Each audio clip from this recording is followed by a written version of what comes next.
Hey everybody, welcome to the Power Hour of Love. I'm Charboil and this is... El Bandito. How's it going tonight, El Bandito? Oh man, Senor Boy, I'm having a great night tonight. You know I'm always having a great night when it's Monday night and we get to spend the night with the Legion of Love. That's right, all you beautiful people out there joining us, man. We are so excited to get you guys in touch with yet another awesome indie creator that we've got going on in Creators Corner during the month of August, man. We figured we'd start the night off, man. We want to get to our interviews as quick as possible. We've got Mark Darden with us from the Guano Guy, man. So this is an awesome book. It's a lot of fun. It's hilarious, man. It's a kind of a family-friendly book too. So it's really got some good stuff that's very different from the other books we've looked at so far. But I figured we'll take a second. Let's do a quick recap of who we've talked to so far. What do you think, Senor Boy? Oh, let's do it, man. All right, man. Well, first up, Connor Bartel, we talked to week 1 here in August with his Swords and Sorrows. Now, he has reached his $3,500 stretch goal, man. That means every backer on the book will get 7 free PDFs of different various indie comics, guys. That's a heck of a great deal, and it's for every backer. So it's not too late. You still got until 4 a.m. Eastern time, and whatever that is in Alaska where he's at, to go ahead and get signed up for this book. Back it, man. If you back it for $3, for $7, for $10, you're going to get 7 whole other PDF comics, guys. So get over there, check them out, let them know the Power Hour sent you. Let them know you're with the Legion of Love, man. You know it, man. Yeah, that we love talking with Connor. Man, tell him about who we were talking to last week. Absolutely. Last week we were talking to Travis Gibb from Broke Down and 4 Dead Bodies, man. Now his next stretch goal at $3,500 is just a few $100 away, guys. So we got to get out there and we got to get a couple more bids in, man. But make sure to save some money. Look, this is the one thing I love about Kickstarter is we can pledge and we can back stuff now, and we don't got to pay for it till later. That's future El Bandito's problem. That's not me, El Bandito. So it's okay to just start backing stuff like crazy, man, and then work your butt off so you can pay for all of it, right? You know it. So if you got a couple bucks left, man, check out Broke Down and 4 Dead Bodies from Travis Gibb. He was on last week. You can check out both of those episodes on YouTube where we have our archive, or right here on Facebook Live. But tonight, we've got the one and only Mark Darden joining us from the Guano Guy, man. Now, this is the book that got pitched to us as kind of like if Deadpool and Seinfeld had a baby, this would be it. Absolutely, man. Lots of fun stuff, man. Really very reminiscent to me of like The Tick. Yes. And some of those awesome old Disney afternoon shows, where like they were fun, but they had some of that like kind of edgy humor to them, but it's still, like you said, family oriented. But man, why don't we go ahead? We've been telling everybody about the Guano Guy and Mark Darden. Why don't we go ahead and go right into the interview room and introduce Mark? All right, let's check him out, man.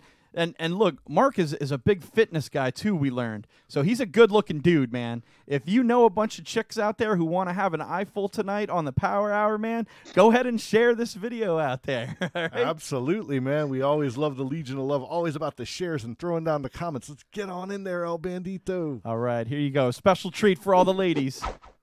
We got Mark Darden. How you doing with us tonight, sir?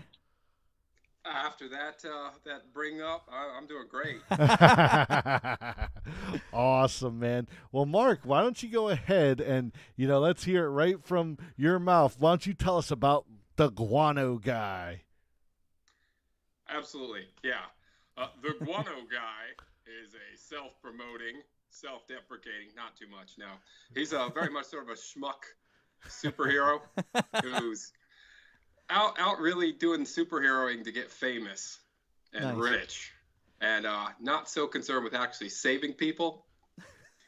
Like, he'll save people, but he wants to get recognized for it. Yeah. So what was the point? So kind of like how Spider-Man takes pictures of himself to support himself, but this guy's like, let me just do spectacles so I can just get pictures and become rich. If I don't get the pictures, this was a waste of time. Well, I have to say, it's an interesting premise because you start off in the book explaining how the world has too many superheroes. So can you tell us a little bit about that? Because that's a pretty unique way of looking at a superhero world. Yeah. It is kind of funny because I think there's a comic out there where they had all the heroes were contained in a bubble. Okay. And I kind of did the opposite, where I was like, there's just picture if like all the Marvel and all the DC heroes were all in one world. Yeah. There's not enough for them to do. You know, before you know it, they've solved all the crime, they've stopped all the natural disasters. So now they're picking up all the trash, they're delivering all the meals. There's nothing for regular people to do. So basically a bunch of regular people got put into a dome so they could just live their lives in peace and go back to regular lives. Yeah, so they're taking it away. They're trying to get away from all this superhero nonsense and just live sort of a regular life. Yeah, and Guano Guy went, ha-ha, now I could be a hero. Okay, so not all that competition. Yeah, if he gets in the bubble, then he could be the most recognized guy in the bubble.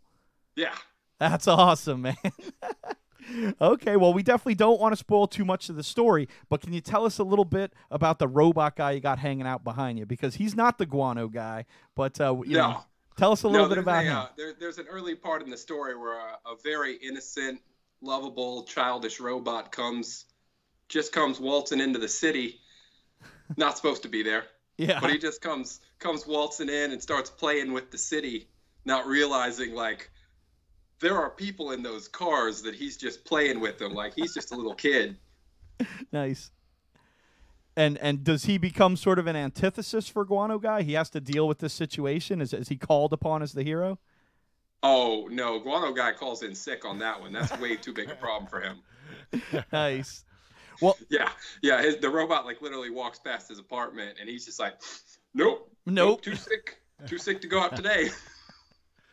Now, Guano Guy, it's been around for a couple issues, correct? Like have you self-released, or have you done former Kickstarters?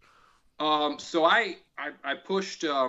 First, I did webcomics, and I put together a couple issues of material from that, around 3 issues worth. And then I put together a first issue and shopped it around for a while, talked to several different companies and submitted. And then eventually it was just like, okay, this one's going to take some time. And I started hitting cons, trying to, push it, promote it myself. Gotcha. So really out to just self-build an audience and then maybe get back around to the companies a little later. No doubt. Well, it seems like you're definitely on the right track of taking your time and making the comic look and feel very unique. I mean, the artwork in it has just a very unique feel to it. I can't even think of another book I think looks like this, because it's sort of bridging the gap between comic books and like almost Disney animation, and it's meeting somewhere in between that just has this really fun energy about it. It's very vibrant, very colorful. Was that kind of your strategy going in, or was that more the art team that helped with that?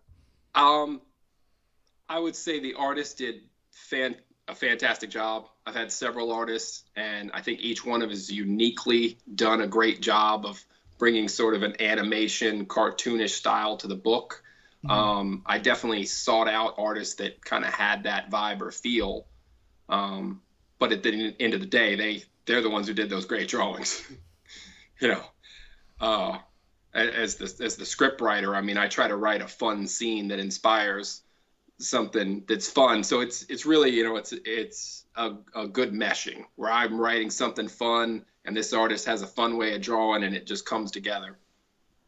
Well, that's great, man. Yeah, because, it's definitely that melding of both worlds where I'm sure the style in which you're writing lends a presence to this sort of vibrance, because it's a very punchy script.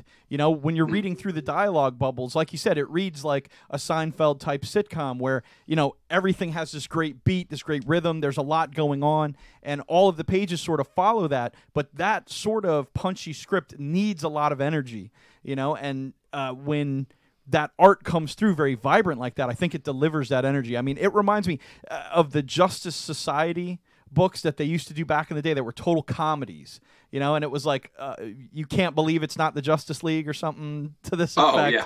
And they were always done the same way. It's very vibrant with Mary Marvel and Guy Gardner and stuff like this. So the sort of vibrance, I think, super lends to it. And we're getting some comments here where people say you're a little bit low. I got you bumped up here, so I think you're okay now. But if anyone's still having trouble, shoot another message in there, and we'll crank them up a bit more. But we hear them really good. Oh, I'm coming through sound-wise, though. Yeah. I mean, you're talking okay. I just think I got to feed you in a little bit more. But I think I got it corrected already. But I think it was Mike. Was that Mike? Yes, that sent us yeah. that? Yeah, the Legion of Love likes to let us know and keep us in line. They're a really good group of folks, and absolutely, man, I know they're all excited to hear more about the Guano Guy. So now what issue is the Guano Guy on now? Yeah, so I have a bit of a funny number system. There's an issue 0, a 1/2, a 1, a 1.5, and now we're doing issue 2.5. Oh, that's cool. That's cool. Now tell us a little bit about the 2.5s and stuff. I think I'd read something on the Kickstarter that was pretty interesting about that. Yeah, so this 2.5 issue is 40 pages, and part of my purpose and strategy of doing this series of short stories for this current issue was to try to find that new artist. So I really enlisted a number of artists, and Alexander Unlin, who actually has his own comic, Flying Dog Man, and that's kind of how I found him, because I really liked his book and contacted him, and we started working together. So we've done about 20 pages together now, so wow. he's half the book. Yeah, that's awesome. Yeah.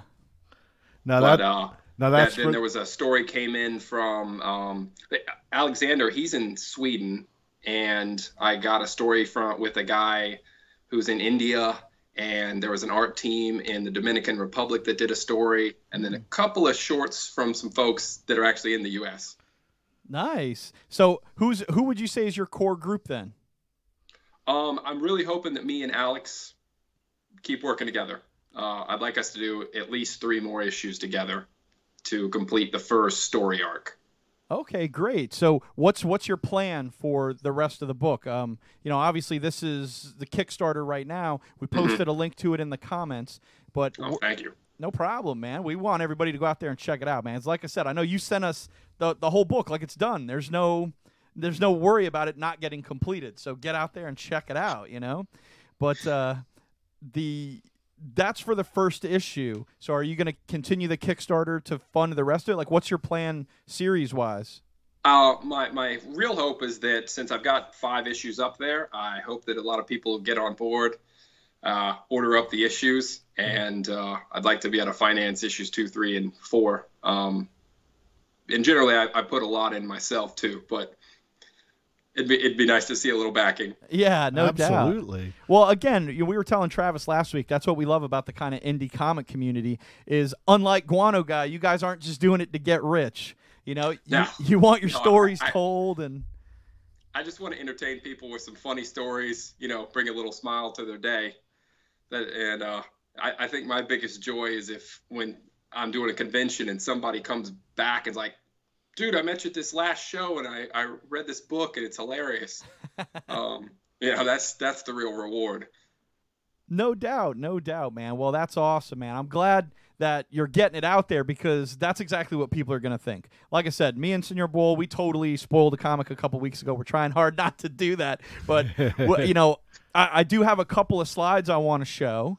Okay, yeah. Maybe we'll get a little bit out of it without getting too far into it, right? Yeah, no, I got like 120 pages. I think you can safely show off a few of them. Okay. Well, this was my absolute favorite part. I loved this, man. And, it's basically this guy's out there jogging, and this is right before Guano Guy is going to show up and save the day. It's the classic sort of Batman moment where you got some burglars, some crime happening, and you're waiting for the hero to show up.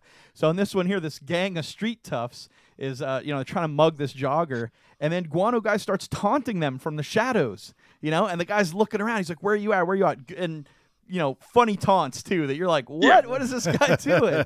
So they're looking around for him, and the jogger's like, "Oh, bro, I'm just gonna go ahead and sneak right out of here. You guys don't need me if you're involved with this other guy." Yeah. And of course, the gang leader just bashes that fence up, and he's like, "Okay, I can hang out a little while longer."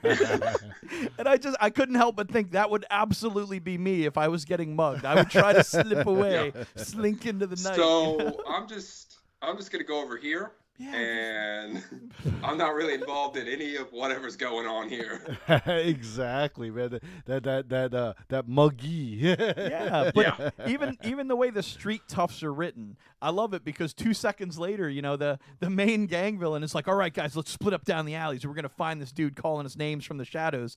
And the one criminal guy's like, "Well, wait, dude. Like, I joined a gang because there's strength in numbers. I don't want to split up." Then they kind of do like a little football huddle, and they're like, "All right, dude, we'll do it together. Everything will be really good, man. We're like a team." Yeah. And I'm like, "Wow, it's like team building exercises for your gang."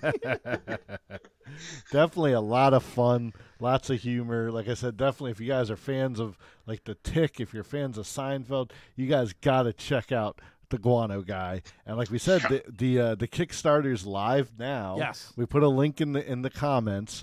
So yeah, man, Mark, this is a really cool concept, and it's very funny, like you said. Now we see that you also have some game producing background. Like, does that kind of lend a little bit to Guano Guy, or is that kind of a completely different avenue altogether? Well, where it was really useful for being able to do a comic book is that when I was doing game production, I was responsible for bringing all the elements together. So I had to edit and organize and be responsible for kind of what everybody's doing and just check up on them and let them know what I needed and then make sure things were getting done and talk to them about adjustments.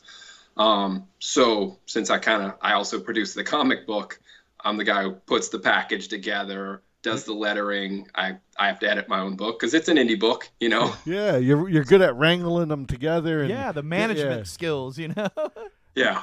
So especially with this current project where I had 4 or 5 different artists working and, just checking up on each one of them, where are you at and how are things going? Do you have any questions? Anything you need? Now you list where you work. Any problem with us giving them a shout out? Or where you did the games? Oh, no. Well, that's not secret. We had read that you had some experience with Fantasy Flight Games, which I got to tell you, Mark, El Bandito and I are huge fans of Fantasy Flight Games. We've spent many hours on Arkham Horror, Elder Sign, all the Cthulhu Mythos stuff. So why don't you share a little bit about that? We'll get right back to Guano Guy, but yeah, so I really wanted to do comics, but I thought that trying to get into the comic world directly, I really wasn't sure how to do that. But I thought maybe I could get into the game world and kind of build up some skills and maybe bridge the gap. There you go, segue into it, right? So, yeah, it was pretty funny. I literally found a list of game companies and just started calling numbers. Just went right down the line. Like, literally, like, hello, my name is Mark Darden, and I really like games, and I'm interested in doing some work for you. Do you have anything that no? Okay, thank you. And just kept calling. Yeah, see, that's a lesson for all the millennials out there watching. That's how people get jobs. Yeah, it was like, and I'd really like to do some work for you. No, I understand. Wait, did you say yes? Oh, my gosh, okay. Now, can you share some of the games that you've worked on? Yeah, so Nexus Ops was one that I got to work on where that was an older game that had already existed, and then we were doing a new version. So I got to help with layouts and organizing the book. So I was like an assistant producer on that one behind the head producer. Nice. And we got to do some new rules design. So if anybody out there plays the game and there's the standard center that you can play with, but when you flip it over in the alternate, like I was doing a game session where me and the whole graphic design team like came up with the concept of that, but totally off of spitballing silly ideas. Wow, that's awesome. That's killer, man. It ended up in the main game, huh? Yeah. Wow. One guy was like, well, could the center be a giant Cthulhu monster? Maybe a giant Cthulhu monster that throws rubies?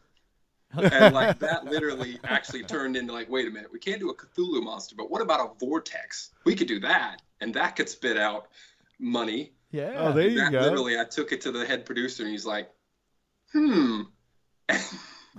Next thing I know, it's in the game. Well, Legion of Love, you heard it right there. With ideas like that, how could you not check out Guano Guy? I mean, just listen to these cool gaming ideas, man. And like we said, the Kickstarter's live now. So you guys got to get out there, show Mark some love. Absolutely. Yeah, we're like 50% right now. So, there's a few weeks left, and I think one of the big things is there's still about 30 first prints left. Ooh. Well, there you go. There you go. And I kind of feel like indie books through Kickstarter is like the new comic speculator. Like if you're looking to grab, books from projects and that'll one day be really worth something. Yeah. It's like I'm looking at other people's books where I'm like, that guy makes it. Yeah. I got a valuable book sitting in my collection. There you go. No doubt, because I mean that's so many people nowadays are like, I want to go buy the #1 of whatever Spider-Man just came out, and you're like, dude, that they printed like 200,000 of that. That's gonna be trash. People are gonna pay for their house with it someday. But when they made like 2,000 of Amazing Fantasy #15, like, yeah, that's rare, man. There's only 2,000 ever, or whatever number it was. But yeah, that's the point. Getting in on some of these Kickstarters when they're first appearing before they're, adopted into some major brand can really net you a very valuable book. So that is a cool idea, man. I hadn't really thought of it that way. I'm such a story guy. Like I kind of don't like investing in comics, those people who clamshell them, I'm like, you can't read it. What is it good for? But if you read it's it a good and idea. then one day someone's like, hey, do you know about this book? And you're like, oh my God, I have that book in my collection. What'd you say that's worth? Yeah, no doubt. If someone showed up and offered me 120 grand for a comic I had, I'd probably be, I read it. I'll remember. It's fine. But so why don't we talk about some of these awesome reward goals that people can jump on to just by pledging a certain amount, and just some of the cool stuff that you guys are giving out here. We kind of got a list, Mark. We'll probably toss it back and forth. So what do we got first, El Bandito? Well, a $4 pledge will hook you up with a PDF of the comic and your name on the thank you page. So right there you go. $4, you get the PDF version of the comic, and it's beautiful, man. Mm-hmm, absolutely. Yeah, and so the $4 pledge will get you that 40-page PDF. Oh, there you go. Definitely. Yeah. So you'll get. Yeah, I mean, it's not just the. I mean, you're getting the big deal. So is that the issue 2.5? Yeah. Oh, and awesome. For people who have never read Guano Guy before, there's a $3 pledge where you get a PDF of issue 1 and also the companion issue. There you go. So you gotta get caught up, and then you got the next tier right there. But I mean, you guys got a bunch of great pledge rewards here. What's next, Bandito? Absolutely. For $7, you get the Guano Guy 2.5 print, the companion issue print, and they're both signed by you. That's pretty awesome. Yeah, absolutely. I mean, a lot of times, we've seen some of these other Kickstarters, like, it's, like those kind of go up into the higher tiers, the $40, $50. Yeah. The fact that, for the $7 prints, you're going to go two out. of them. Two of them. And they're signed. That's baller for $7, I mean, I'm a bargain shopper myself, so I really like to have some nice entry levels. No, for folks like myself. That's great, man. Fantastic. That's how you get it out there, man. Is because people are going to jump on that, Now, we know El Bandito and I are old school where we like to hold the comic in our hand, but we know there's a lot of digital readers out there, and this next pledge reward, I mean, really kind of caters to those guys. We're talking for $11, they get a PDF of all 5 comics. Yeah, and there's actually still 5 spots to get in on that for $9. Wow! So early bird there's 5 special. early bird spots left. That's awesome, man. Yeah, $9, 5 books. I mean, you're never gonna buy 5 books for $9. You know it, man. No, that's killer. That's killer. So now for like guys like us, why don't you tell them about the next one, El Bandito? Yeah. So $22, you get the print version of all 5 comics. Again, signed by Mark himself, dude. Come on, that's awesome. $22 for 5 books was a hell of a steal. They're signed. You'd be crazy not to jump on that pledge. And just like one of my favorite Star Trek The Next Generation episodes, this next pledge is the best of both worlds.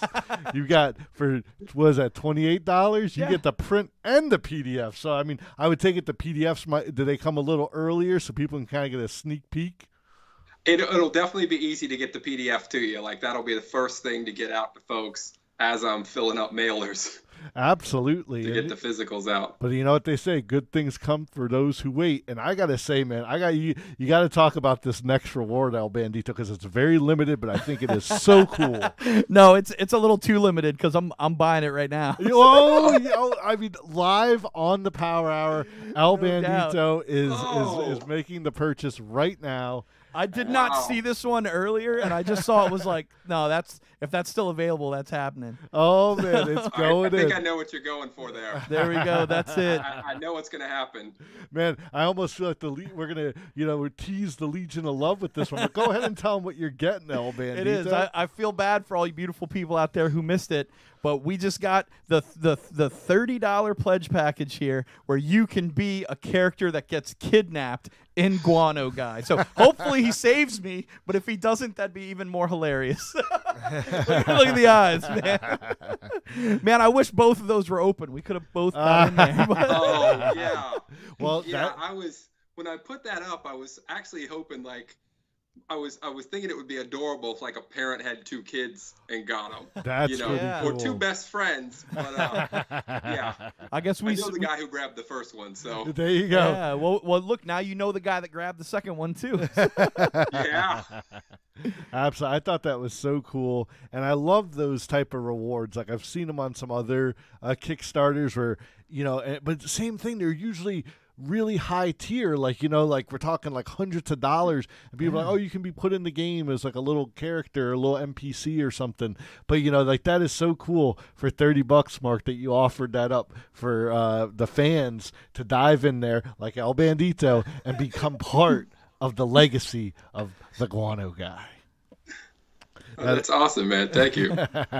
Absolutely. Hey, thank you for the opportunity. Look at that. So this was your name on the thank you page, all comics signed, an art print by Nick Hoffman. Man, 3 character stickers, your name used in Guano Guy 2.5, a print copy of 2.5, any cover of my choosing. Wow, PDF of Guano Guy 2.5. This is amazing. This is like by Grabthar's Hammer. What a savings. This was like the best deal ever, bro. I think this will qualify as your first comic appearance. Oh, look at that. And that was the 50% mark for the goal, too. Oh, there you go. We're just over halfway. There you go, man. Well, Legion of Love, man, you guys are out there watching and listening. Definitely get out there. There's a bunch of great pledge rewards that you guys can dive into. Like we said, unfortunately, that one that El Bandito scooped it up because it was limited, but there's other ones out there. Hey, like, guys, let me tell you about this awesome. Oh, never mind. I'm just going to take that. I know. They're like, thanks for roping us in right there. You dashed my hopes expertly, sir. But like we said, there's still a lot of great early birds out there for the fans to jump on in there and make it happen. And think about this. What if our show gets famous, Mark? Then you got a famous guy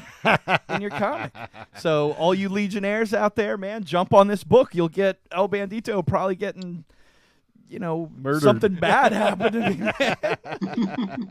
I'm glad it's a family-friendly book. I won't get, taken out like Marcellus Wallace or something. Yeah. Oh, yeah, that's true. Yeah. Well, get brutally accosted. Yeah, exactly. Guano Guy. Well, now for just to mention 2 other of the pledges in there, we see that for $60, there's also some ad space. So for any of our business friends out there, we know a lot of them. Definitely you can dive on in there. A couple, a local comic shop, Big Dog Comics. He might be interested in that one. Yeah. Then for what is that, $65? Mark will do a script review and even some coaching. So that's really cool, man. I mean, as we've mentioned, Mark already has plenty of comic book knowledge, gaming knowledge. So I don't know, does that also kind of apply? Maybe if somebody's coming up with a game idea, if they throw it at you might be able to give them some coaching on that. There you go. I could look over the rules for him. Yeah. There you go. That's a very good point. And like we said, Mark, he's got games out there on the market, so he is the man when it comes down to organizing your stuff. So for $65, you guys can get out there and not only get awesome Guano Guy comics, but also have some review here from Mark himself. Absolutely, man. And not only has he worked on some awesome freaking published games, but if you go to his Kickstarter page and look at the comic on there, he's got several comic pages you can check out right there.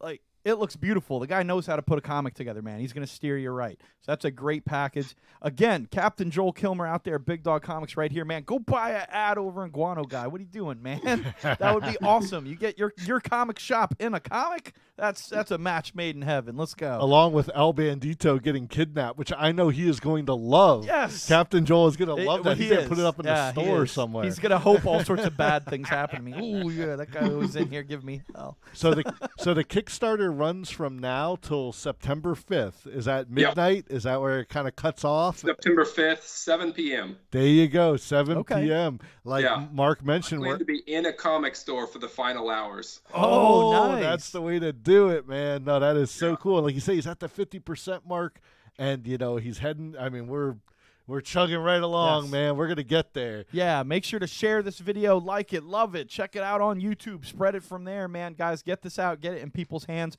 Mark doesn't need a super ton of money to get across the finish line. His goal is only $1,100. That's probably the cheapest one we've seen even for comics. So he's already got it in the bag. He just needs to print it and get it in your beautiful hands out there, guys. So hit it up, check it out, man. You will not regret it. It's a great book. Well, Mark's going to stick around with us, but we're going to dive into some PoDunk news real quick. But on the other side of PoDunk news, we're going to open up the lines to some Q&A. So definitely, guys, get those gaming questions ready, get those comic book questions, the movie questions, all that fun stuff heading towards Mark. Don't worry, we have a very loving and great audience, man. They're very nice folks usually. Or diet fitness tips. Oh, there you go, man. Tonight is just a mixed bag of awesome. But man, now it's time to take us over to some PoDunk news. No doubt. We'll be back with you in just a little bit, Mark. All right. Thanks, guys.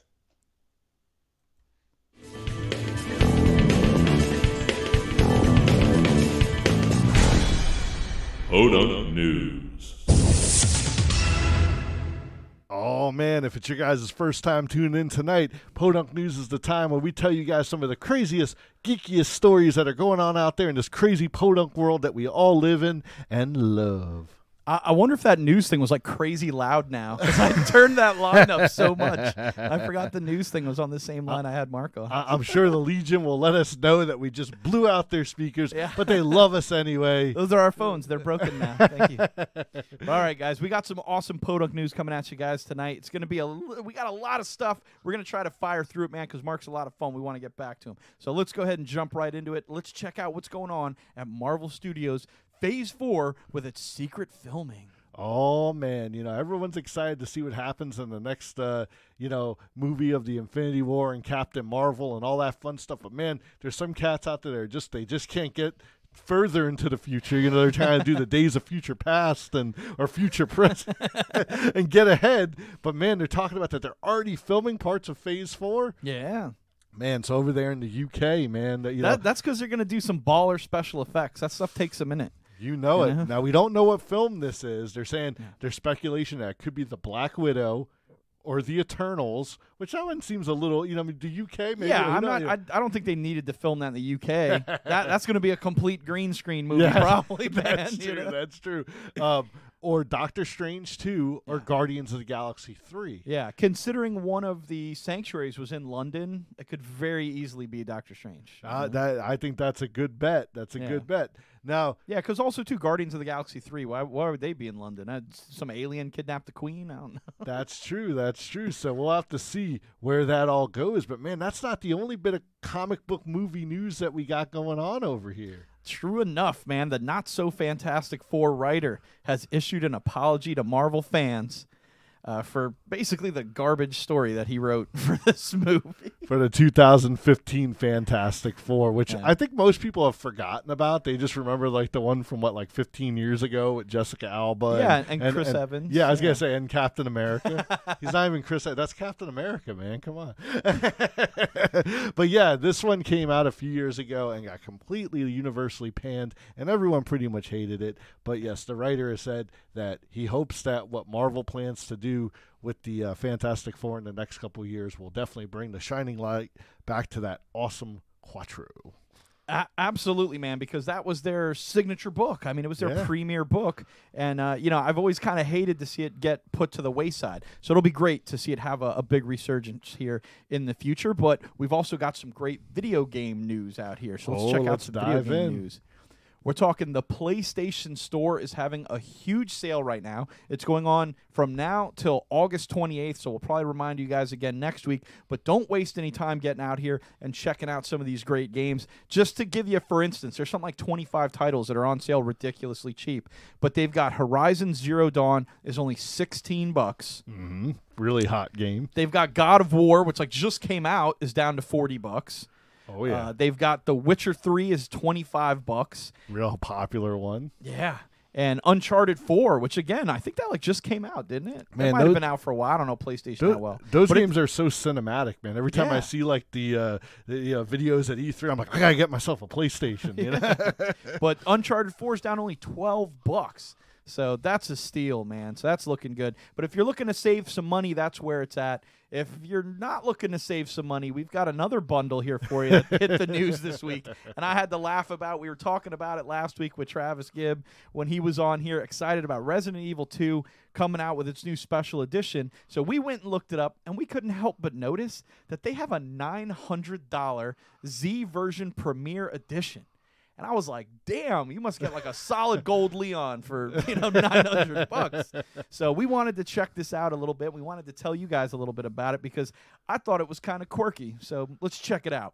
Tell them about it, Bandito. So basically, you're getting everything that's in the collector's edition. The collector's edition is $199 US. You get a nice box. It comes with an art set. Comes with a 12-inch Leon figure. Comes with like this little illustration thing. You could see it there of the Raccoon City Police Department. Comes with the game, a little strategy guide thing, a little trading card, and all that. So really nice set. A lot of cool collectible stuff. The figure itself is probably the big driving force behind that $199. But that's looking pretty good. That's a pretty good set. So you get everything featured right there. So there's $200. And then we jump into that keyboard that you guys saw that kind of looked like a typewriter. It's made to resemble the typewriters in the game where you used to save your game. You had to find the ink ribbons and all that. So this was, what's the name of it? Let me see here. It's Quirky Writer S Bluetooth keyboard, right? So Quirky Writer is the designer, the company behind it, and that's the model or make of it or whatever. But yeah, so they made this specifically for it. Has a little umbrella logo on it, says Lexington. It's pretty cool. So that's nice. And then it's also got this ink ribbon tape. So it's like washi tape, and it has these 4 different designs. You get 4 rolls of it. So that's pretty cool. It goes with your little typewriter thing to save your game. So kind of, a weird thing to hype up so much. I mean, it's just washi tape. I know it's like $5 for a roll of it, but they have this big, huge advertisement for it, which again I thought was cool because like they misspell Capcom like in their own ad. Which I was like, that's too funny. But not to knock them. Hey, accidents happen. I mean, I know I've put enough typos in this scroll before to not make any fun. But again, this is $900. Yeah. For $900, you're gonna get a thing with a typo. You want to get your word across as clear as you can. So, I have to say here, scooch over a little bit so people can see here. So here's $680 for this custom keyboard is basically what we're looking at. So what do you think, Senor Bull? Does that sound like a fair price to pay for a keyboard? I mean, it's a nice keyboard. It's a Bluetooth rechargeable keyboard, but they're basically saying that's where the extra $680 are coming from. I mean, I got myself like your standard keyboard that just comes with the PC when you buy. Yeah. I've never been big on like all these extra lighting and stuff. I mean, it's cool that it looks like this is the typewriter, right? This is the one that it is. But here's a fun fact for it: does not connect to the PlayStation. So you use it on your computer and stuff. So it's basically just a keyboard that looks like it's from the Resident Evil game. So maybe like me, you're not interested in shelling out $680 for a custom keyboard. Well, fret not, because Quirky Toys, they sell that exact same keyboard. They're the ones who made it for the Resident Evil thing. Without the umbrella logo, and it's only $250. So I'm not really sure where that other $400 is going for. I see Mark shaking his head. He's like, "What the hell are they doing over there?" But yeah, I'm not sure where those other $400 are going to, Capcom. But probably some marketing guy's pocket, because that sounds crazy. And I have to say, the Resident Evil 2 Z version Premier Edition. Sounds a lot more like the $900 FU version Premier Edition. So they're definitely not making those affordable Kickstarters such as the Guano Guy, which you guys should be checking out. Absolutely. Right after the show. You can watch the news later. You can come back and watch this tomorrow. But you should be on the Kickstarter page right now. All right. But enough about that. We don't mean to drag the room down with bad news about whatever weird things going on with this. Right? So let's talk about some other fun stuff, man. We're talking about Who Watches the Watchmen, man. Over on HBO, they have just announced that next year they will be premiering a series based on the Watchmen. Now, this is pretty controversial because a lot of people hated the movie adaptation. I happen to like it. You know, I'm not a super fan of it, or I don't super hate it. Like a lot of people super hated it. Alan Moore's books, to me, always seem so bleak, and then they somehow take his movies and make them uplifting. So they completely seem to flip the tone, which is where I understand. I think a lot of people get lost. I think a lot of people like the bleakness of it, of that or V for Vendetta, and then when you see it on the screen, they're turned into uplifting things. So it is kind of different tonality. But it sounds like Jeremy Irons is going to be in this. Wow, okay. So they're pulling in some heavy hitters. Yeah, exactly. But they've got the showrunner, Damon Lindelof, and he says, Watchmen embraces the original nostalgia of the original groundbreaking graphic novel while attempting to break new ground of its own. Huh. So it sounds like they've put a lot of thought into it, that they've, looked at what went on in the movies, and you're going to try to do something kind of new and different with the series. Not a lot's been released yet, but it should be pretty exciting. This will premiere, like I said, next year, alongside the awaited return of Season 3 of True Detective, which has been taking a long time to come out, plus the final season of Game of Thrones and the return of The Veep, which has been on hiatus for a while. So it sounds like HBO's got a baller year coming at us next year, and we'll make sure to keep you guys in the loop on when all these awesome shows are coming out. You know it, man. So what's up next, man? We got some comic book news coming at us? Yeah, well, some interesting comic book news right here. We talked about Marvel at the beginning. We'd never leave DC far behind. Hasbro and DC Comics have settled their lawsuit over the trademark character name Bumblebee. Right now, Hasbro's Bumblebee is, obviously the Transformer, has been featured in several feature films. He came out in 1983. But they didn't file a trademark for him until 2015. So DC's Comics Bumblebee, from DC Superhero Girls kind of fame right now, she premiered in a book in 1977. Obviously does not resemble an Autobot. She's not a robot or anything. She shrinks down and stuff like this. The issue kind of came up between the DC Superhero Girls, which is an ongoing cartoon series right now in comic book, featuring Bumblebee, and they wanted to start producing toys for it. So the minute they started trying to produce toys for it, Hasbro had a problem with that, citing that they're releasing a Bumblebee movie at the end of this year. And since they had all these toys and packaging already assembled for that, they didn't want something else coming out with a competing name. And oddly enough, Bumblebee seems like kind of a generic name. Like, a lot of people may notice, if you're a big Transformers fan, that when you go to buy like Jazz the toy, it says Autobot Jazz, because you can't trademark just the name Jazz.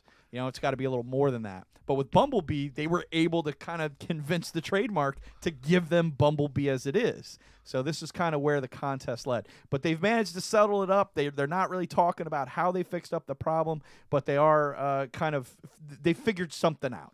So we'll see what happens as the movie premieres and as these toys hit shelves, man. But I can tell you this, you may want to grab a couple because they might be worth something if this gets a little wonky in the next few months. We know all about this behind-the-scene boardroom meeting Bumblebee theme.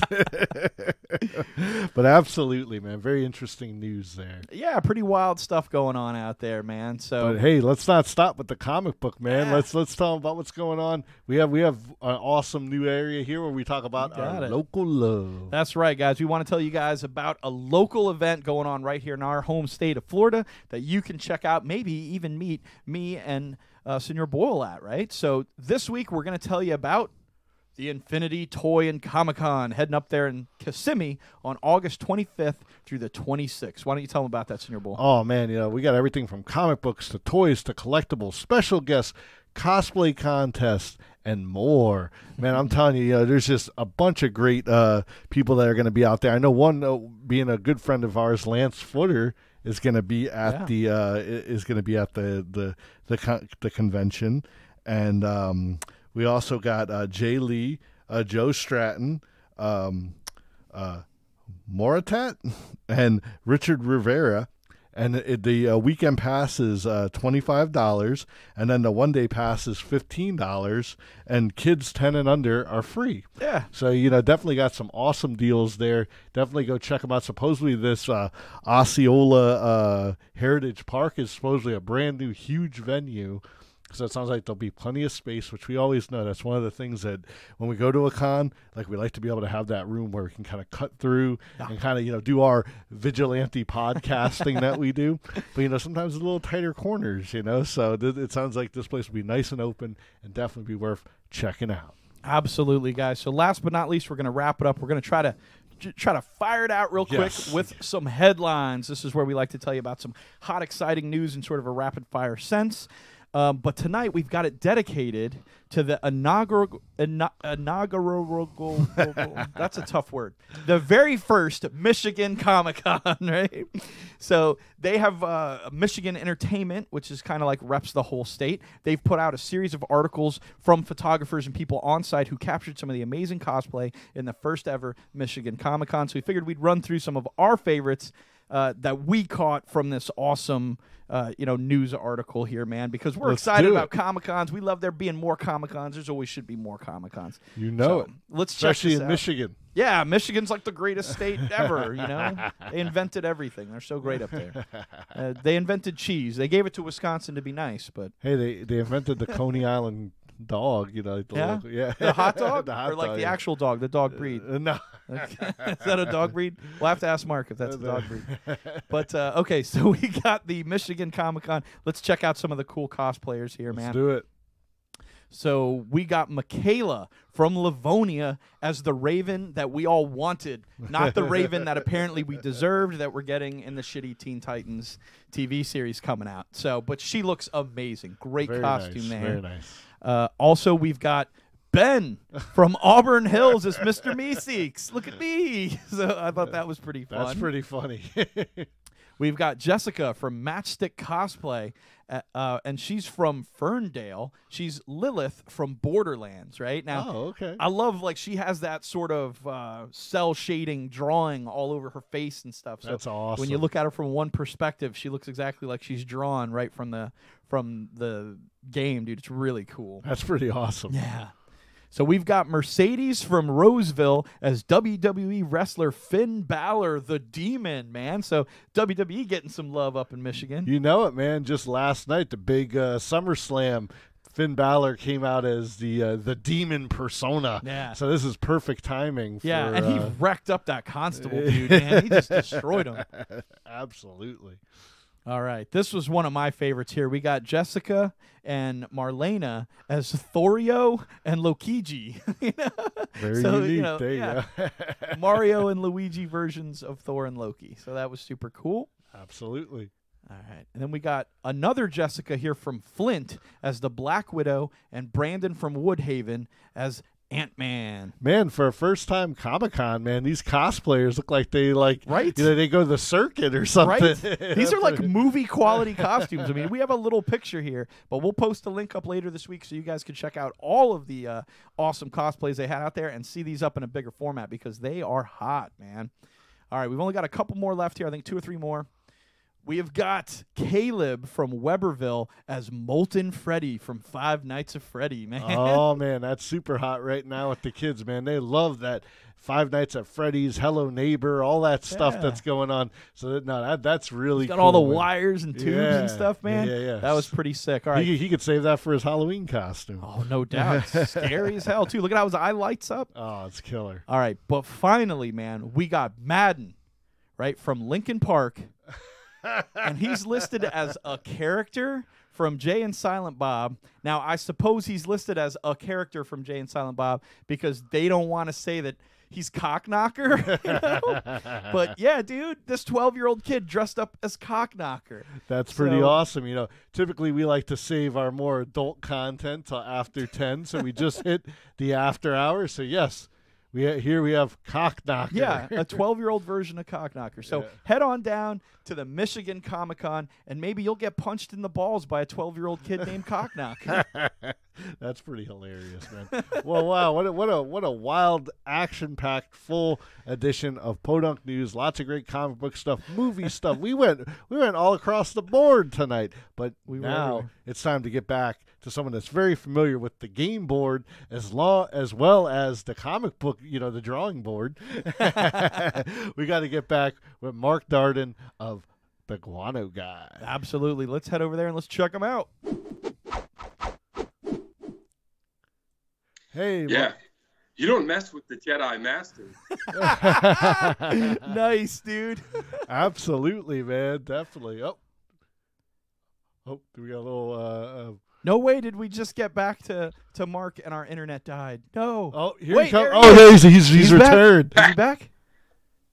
There we go. Hey, all right. Can you hear us okay, Mark? Yeah. Perfect. Okay. All right, we are thought back. we lost you. My heart skipped a beat right there. So, what did you... Oh, there you go, the Jedi Master. No, that is so good. I think they're supposed to be doing a new Jay and Silent Bob. I thought I heard it was going to be like a funny reboot kind of thing, but not a real reboot, but like kind of dealing with that. I love their appearances. Whenever Kevin Smith directs an episode of The Flash, Jason Mewes is always in it. Yeah. And in this last season, both him and Jason Mewes were there, kind of Jay and Silent Bobbing it up. So that was a lot of fun. If you haven't checked that out, Mark, I don't know if you're caught up on the latest season of Flash. Yeah, no, I apparently I really need to see that. Although what I would want to see is the Flash running with Jason Mewes while Jason Mewes is just making off the wall commentary. Well, he just describes what he tried to pay a prostitute for in LA, right? But not really, no, I didn't do that. That's awesome.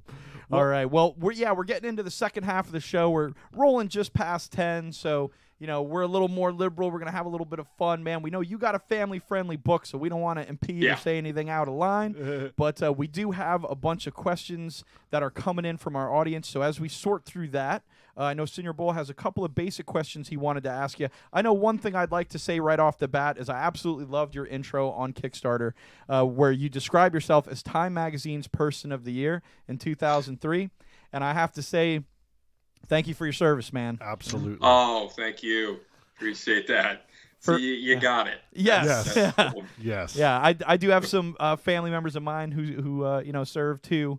So we appreciate it, man. We know it wasn't easy. It says you spent 9 years in the service. Yeah. Mm-hmm. Yeah. So that's awesome, man. Well, again, thank you for your service. It sounds like you look like you don't want to talk about that at all, which is fine. Yeah. Sorry. Yeah.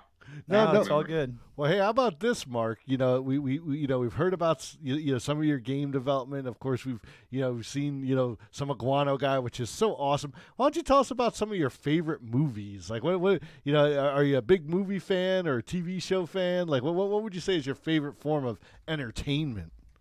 Oh, definitely. I mean, gosh, I was a big fan of Jim Carrey as a kid. Okay. So he had just a whole slew of comedies that were hilarious. Now, what would you say is your favorite Jim Carrey movie? Ooh, boy, that is tough. Like the original Ace Ventura, I remember watching it with my dad, and both me and him, like, we'll get where we're laughing so hard that we almost can't breathe, and we had to watch like half the film and save the other half for another night. Well, being that you're a Jim Carrey fan, let's ask you, what do you think of The Cable Guy? See, yeah, I'm in the group that's like, that film was great. I just don't think people were ready to see him do that. Yeah. And I think if I'm remembering right, the commercials set it up like you think it's just going to be another goofy Jim Carrey movie. Yes. So people weren't ready for the dark comedy that was coming their way. Yes. But as a dark comedy, it nails it. You know? It's so good. Yeah. So we probably quote that movie at least one time, within us sitting around writing the Power Hour, watching wrestling. There'll be just something like, hey, what's the story with the chicken, man? Or some random line from the movie. Like a few weeks ago, I took the family to Medieval Times, and I'm talking to my wife, and I'm like, have you ever seen The Cable Guy? And she's like, no. And I'm like, we're watching it tonight. So just we just love that film, and we do think it's kind of one of those underappreciated Jim Carrey films. So you say, oh yeah, so I got a fan film game for you guys. I've only got to tell a few people about this, so I'm going to share it with a bunch of people. Awesome. Right, all right, let's hear it. take your favorite actor or actress and pick 5 films that they did, but put them into a chronological story order, as if each film is a chapter in a single character's life. Yeah. Yeah, that's pretty epic right there. So are you challenging us to do that right now? Ooh, yeah. There you Now, go. you don't have to do it the second, but maybe on another episode, you could be like, we came up with our list. Here's our actor, actress, and here's their 5 films in the order. That sounds like a great challenge, Yeah, El Bandito. yeah. I think we're definitely down for that one, Mark. Yeah, because right off the top of my head, I think I'm 3 movies in. That might make sense. But you're right. If I think about it for a bit, it's going to be pretty good. You know? Absolutely. That sounds really fun. We'll definitely have to get you back on, and we'll recap our selections. Oh, cool. And I'll have mine. That'd be fun. Very cool. Very cool. Now, we know you dig the tabletop gaming. Are you much of a video game player? Like, as far as video games go? Well, yeah, I was a huge fan of the Arkham series. Oh yeah. Oh, so good. Several of the jokes that ended up in Guano Guy got written when I was playing the game and then yelling commentary back at the thugs, because they talk in the background. Yeah. Of the game, and that's just great. be referring back as if I'm yelling a response at them. So that taunting from the shadows is based on you playing Arkham and yelling at these guys hiding. That's so cool, man. Now imagine if you're ever able to take the Arkham engine, but to put Guano Guy in there and oh, there you guys. Yeah, I mean, all the ridiculous devices he would have, I mean, they'd all be really cheap. That's awesome. But yeah, you could have a taunt, instead of the detective vision, it's taunt. It'd probably just be some lame, those old X-ray glasses that were just a feather, inside a cardboard. That's awesome, man. No, that's so much fun. Oh, Legion of Love, man, they're filling back up in here. If you guys have any questions for Mark, throw them down. He's done a bunch of board games. He's done a bunch of comics. He's got a bunch of great stuff. Throw it on down in there. We're talking about video games. We're talking about board games, all kinds of fun stuff. So you said Arkham. So would you say that's probably your favorite video game series?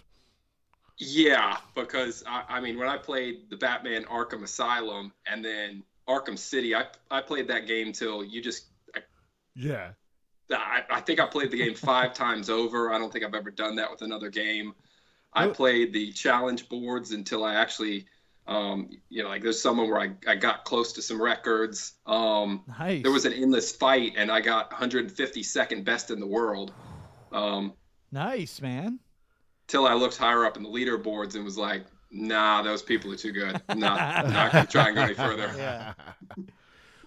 Well, I got to say, I read a little bit of the intro there in the Guano Guy book where you talk about, you tell a great story about being 8 years old and reading comics and getting Batman 404. Do you want to tell the viewers that story real quick? Because that was really cool to me. Oh, sure. That's a good story. Yeah, and I've told my sister, hey, you're coming up in interviews because, when I was a little kid, I read Richie Rich, Casper the Friendly Ghost, and Mickey Mouse comic books. Mm-hmm. And those were that was really what introduced me to comic books. And that's back when I would get them in bookshops, when they were still on shelves in bookshops. And one day I was a fan of watching the Super Friends show, and I saw Batman 66 was still in reruns. I mean, it was just called Batman. It wasn't called Batman 66, but the old Adam West was still in reruns. And I happened to see Batman on the shelf, and it's him coming down in the cape, and that was Batman 404. And so I got it. Parents purchased it. They didn't look at it, and I'm only 6 years old, maybe 5. And I get in the back seat of the car, and I'm just looking at it, and I'm just looking at the pictures. I'm not really reading deeply. Right. And I'm just looking at it, and I'm real confused by this story. Because Batman's not in his costume. I don't know what's going on there. He's driving around in some regular car. Why? I don't know. He sees some lady get hit, so he jumps in to save her from this guy, and then all the other women around him jump on him and start hitting him. And I'm like, why are they doing that? I'm totally confused. My sister looks over and sees the word prostitute. Yeah. So she immediately tattles. The comic gets taken away from me. Oh, and no. I don't end up getting to actually read that comic until like 10 years later when I found it in the shop. Oh, man. Well, actually, it was about 5 years later. I won't exaggerate. So later when I read it as an adult, and I was just flipping through a comic store bin, and got to like that cover and was like, oh my gosh, this looks familiar, and pulled it out and started reading it and realized it was the book from back when I was a kid that I didn't get to actually read. And as I was reading it, it was like, oh, that guy was a pimp. And all those girls jumping on Batman are street workers. Yeah. Oh, this makes a lot more sense now.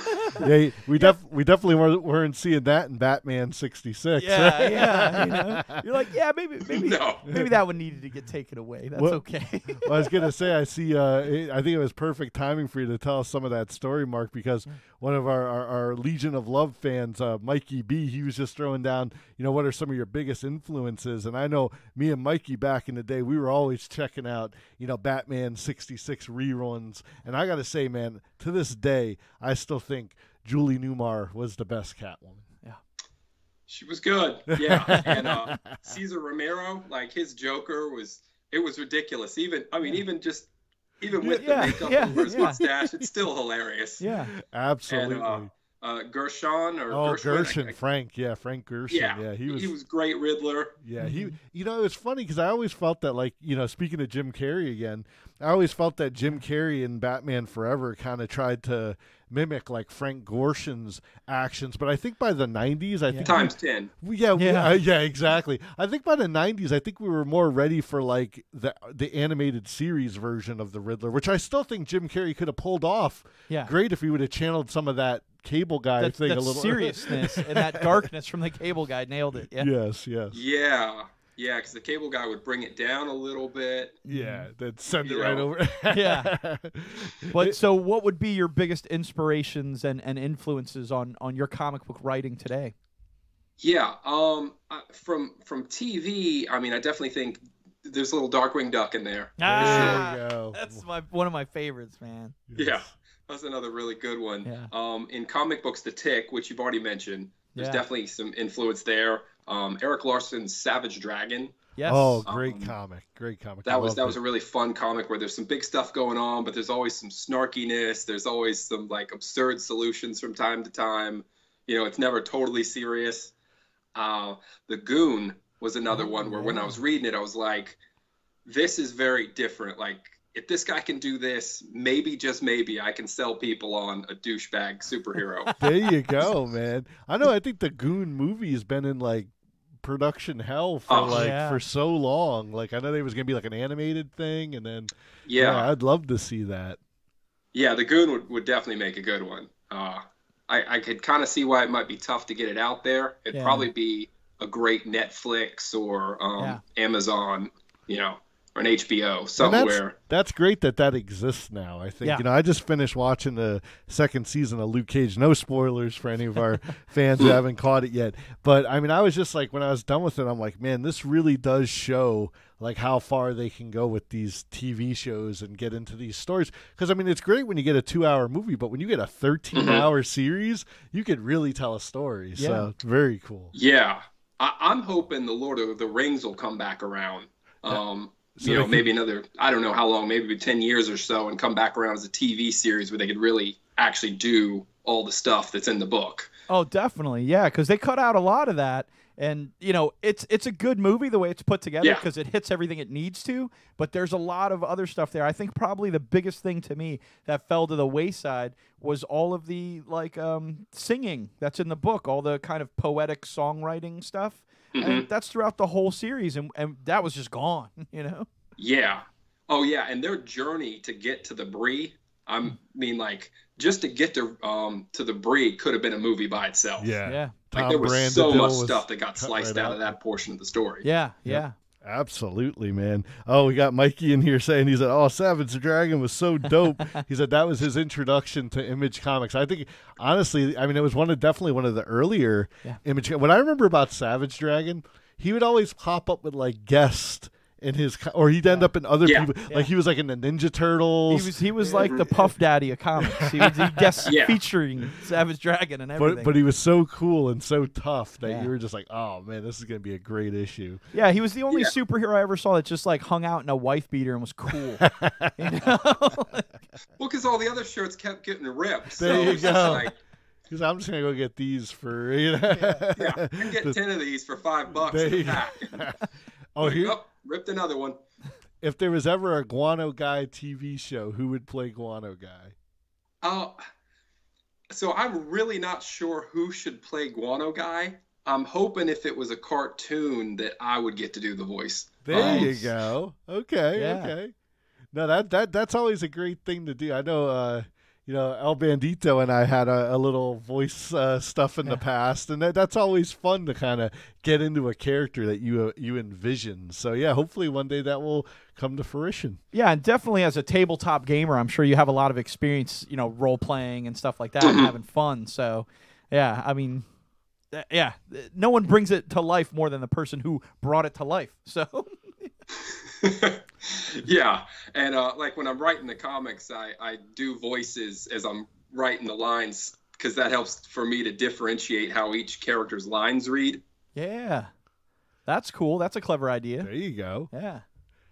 Now, who would you say was your favorite Darkwing Duck villain? They had some good ones.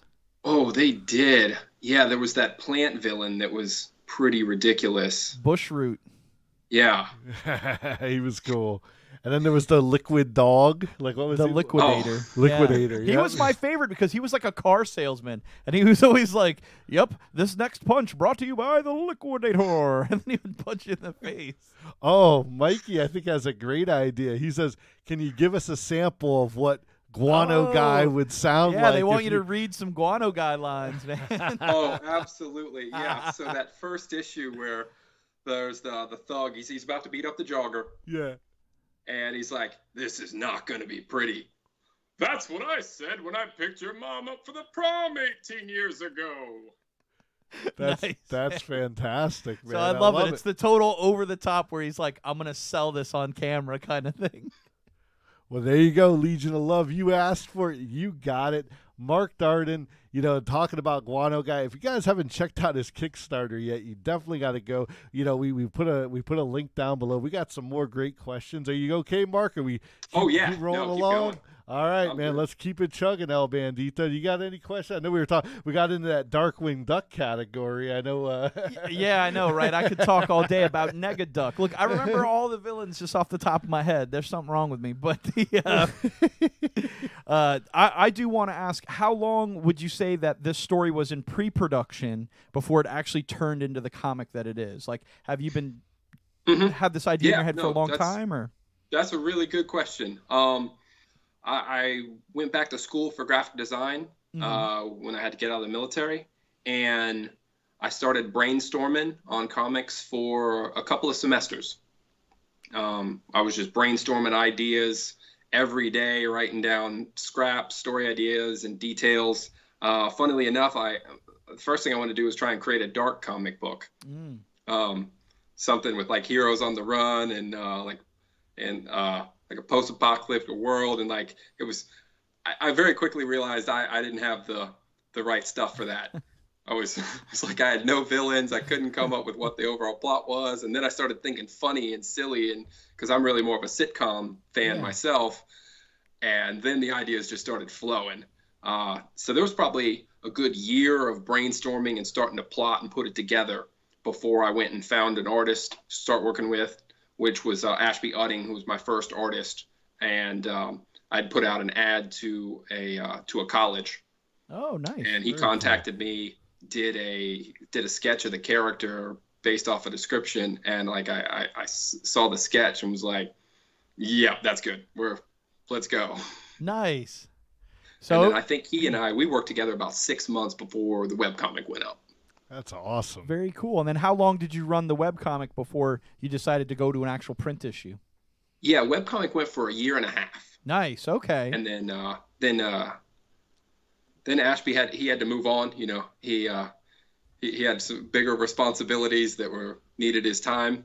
Sure. And so then Nick and I were working together and did some short stories, and then did the full-length issue. And then Nick wanted to go on to other things, so I kind of did a talent search after shopping around for a while, and now Alexander's been doing a bunch of stuff. Well, that's awesome, man. It seems like you've gotten a couple of great artists to come in here and do some great work, man. So, I mean, that's the way it goes in comics, man. Half the time, guys are only doing 6 issues at a time, and the team-ups are always going. It's why they talk about, the run on Ultimate Spider-Man being so famous that they did 150 issues. Like, hardly anyone's ever done that.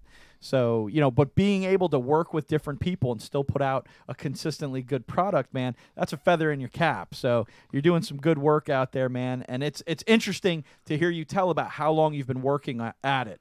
That's something we try to get across to people a lot because, honestly, they hit us up like we do this show willy-nilly. And they're like, hey, can we do a show at my house about this or about that? Can you show me how to do that? And I'm like, dude, do you think I put this together in 10 minutes? Like, it takes some time, bro. So, yeah, everything takes a little bit of work to do it, and a lot of people have these great ideas and these big ideas for things.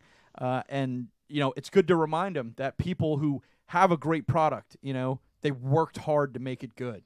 So it's clear that you did that, man. So that's awesome.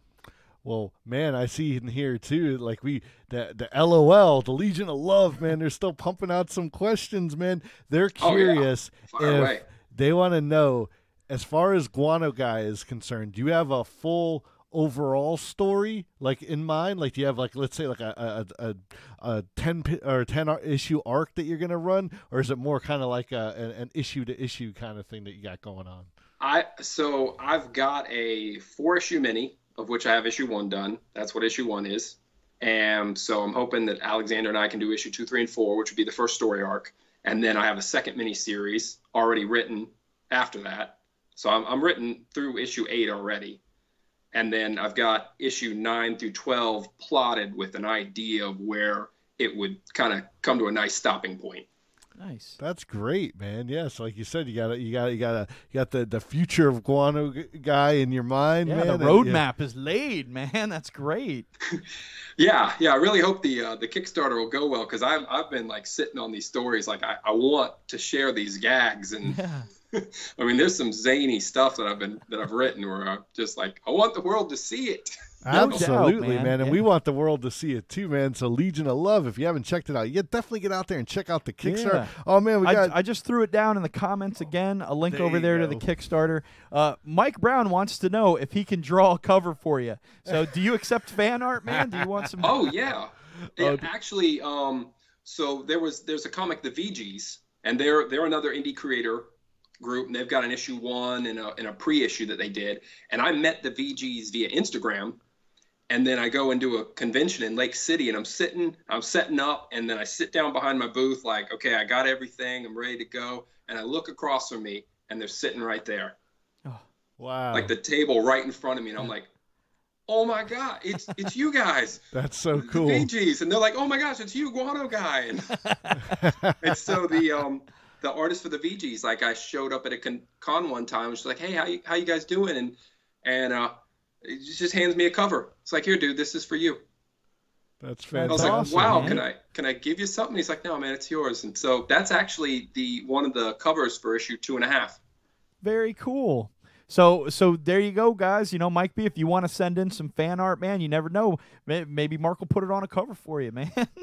Yeah. There's a pinup that a guy did, and it's. Yeah. Well, what's the best way that people's stuff? What's the best way people can get that to you? Do you have a website or just on Facebook? So Instagram, Guano Guy Comics. There you go. Yeah. Just follow on Instagram. Send me a message. I love to see that stuff. It warms my heart whenever people do stuff. Very cool, man. Well, I have to say, like, we're completely humbled every time we get a great creator like you on here from the indie community with comics, man, because you guys are just class acts all the way around. We got Travis Gibb again. He joined us last week with his Kickstarter Broke Down in 4 Dead Bodies. We got to give him a shout out. He's in here saying, man, Mark, I am jealous. You are killing it. You are a great guest on the show. Travis, thank you. I know. We brought Travis down by having all sorts of internet issues. We talked to Mark about that, man. They were actually changing the telephone pole out here from wood to concrete. I can't control that, man. But they told me it's going to take 4 weeks to fix, and it's just going to be sporadic where my internet is complete garbage. So I'm sorry, Travis. Like I said, we'll try to hook you up. We're going to plug you a whole bunch, man, and try to get back in touch with you later. But no, I don't have them up on the Kickstarter yet because I haven't hit the goal yet. But when the goal gets hit, I do have some stretch goals. One of which is going to be a little video game. Nice. Actually, this was volunteered to me too. A guy messaged me, Isaac Acero, and he's putting together a little video game that's going to be one of the stretch goals. That's and awesome. If we get high, there's a couple of extra PDF stories that are going to be a stretch goal that everyone would get. And if it gets higher, I'm going to do an in-character voice reading of the comic of issue 1. So you can sit there and look at issue 1 while I read it as Guano Guy, as Mr. Marvelous Man, as the prankster. That's awesome. I'll get some friends to kick in and do the gang members. I know. It's like the world's greatest audio tape, book on tape right there. And if it goes even higher, like the last stretch goal, which I honestly, I don't think we're going to get there. But if we did, I'm going to actually film it in costume. Oh, nice, man. There you go. It could get real ridiculous. Oh, man. Well, I mean, that's what the book's all about, is just having some fun, being over the top, man. Like we said, we read the comic you sent us. Thank you so much for that. Guys, get out there. Legion of Love, all you beautiful people out there, man. Go and check out the Kickstarter. Mark, I know we've taken up a ton of your time tonight, but we want to say thank you so much for joining us. I don't think there's any way we could wrap it up better than to say, these are some epic stretch goals that sound like a super ton of fun. So everybody out there, make sure to spread the love, share the video around, share this video. Tomorrow, it's going to be available on YouTube for you to spread around. It's right here on Facebook Live. It's live streaming right now on Twitch, too. So any Twitch folks out there that want to meet up with us and send it around, man, let's spread the love. Let's get the word out for the Guano Guy, for Mark Darden's awesome work here, man. Mark, thank you so much. Any final thoughts or words for the Legion of Love out here? Oh, man, I love making comic books. There's something that have meant a lot to me since I was a little kid. I still love them, and I just hope to get to entertain people. That's awesome, man. Well, we're obviously all about love here, man, so we're glad we got the opportunity to talk to you. Thank you so much for joining us. Thanks for having me on, guys. I appreciate your time, too. Thank you. We'll definitely have you back soon for that challenge that we talked about earlier. Yeah. Absolutely, man. Thank you, Mark. All right. Good night, guys. Have a good night. Take care now. Oh, man, that was so much fun hanging out with Mark, man, talking about some of those old classic stuff, man. Talking about Darkwing Duck, talking about Batman 66, man. That was a ton of fun. Absolutely, man. That dude's a ball, bro. Like, that was a super ton of fun. The comic is a super ton of fun. Like we said, there's a couple links in the description already for the Kickstarter page. We'll make sure to throw it up again probably later this week. We'll throw everybody's stuff up. Connor's, Travis's, Mark's, and even our special guest for next week, who I forgot to make a graphic for, but I will put something out on Facebook probably later this week because I'm lazy. But no, it's awesome, man. Joseph is going to be on talking to us about Dr. Orange, right? Which is a wild, wild book, man. And it's all about a lady who thinks that the jack-o'-lantern she made has come to life and is murdering people. Oh, man. Is she crazy, or is the pumpkin really doing stuff? I don't know. We're going to talk to Joseph next week and find out. Man, Mike B, Sean Barbara, all of our horror fans. I mean, you guys got to tune in next week for this one. El Bandito has been telling me about this for weeks, and I'm so excited to dig into this. I'm a big horror fan. I've been watching Joe Bob's Last Drive-In like over and over again, and this story just sounds right up my alley. I mean, of course, Guano Guy, I love it. I love Travis's, Broke Down in 4 Dead Bodies, very noir, Tarantino-like, and then of course, like you said, Connor's comic from way back when that. It's a Shogun Assassin style comic, man. We got such a great mixed bag here. Yeah, we got something for everybody throughout the month of August in our Creators Corner. Again, thank you to all the guests and indie comic artists who have come on, shown us some support. We know we've gotten a ton of emails about people who'd love to appear on the show. We're trying to work out a schedule to make that happen for all you guys. So we'll see what we can figure out, and we'll touch base with the rest of you guys soon. But again, tune in next week. check out this awesome kind of horror, like psychological thriller book we're going to be talking about next week with Joseph. That's Dr. Orange. You know it. And man, Travis threw it down in here. Connor's, the Sword and Sorrows has 7 hours left. So if you guys want to jump on that in the last few hours, really help them push it over that edge. I mean, we know the book's already funded, but I know he had a bunch of great stretch goals on there too. Definitely jump out and check that. Check out our episode from a few weeks back. It was a lot of fun. Absolutely, yeah. And Connor's met the stretch goal. So if you even get the regular PDF, you're going to get 7 more PDF books for free just for being a backer at any level. So pretty freaking awesome. Like we said, Travis joined us last week for Broke Down and 4 Dead Bodies. His Kickstarter is still going on as well. He's just a few $100s away from his latest stretch goal. So let's get out there and make it happen, man. I'm still hoping for those air fresheners. Oh, yeah, man. I'm not sure how close we are to that. I don't know if that was the next one. I didn't check what it is, but I know he's only a few $100 away from his next stretch goal, man. But, yeah, we got to make it to those air fresheners because that was baller. But also, Mark Darden joined us tonight. Thank you so much for joining us, man. Super ton of fun, super great guy. And check out his work, the Guano Guy. It's up on Kickstarter right now. It runs till September 5th.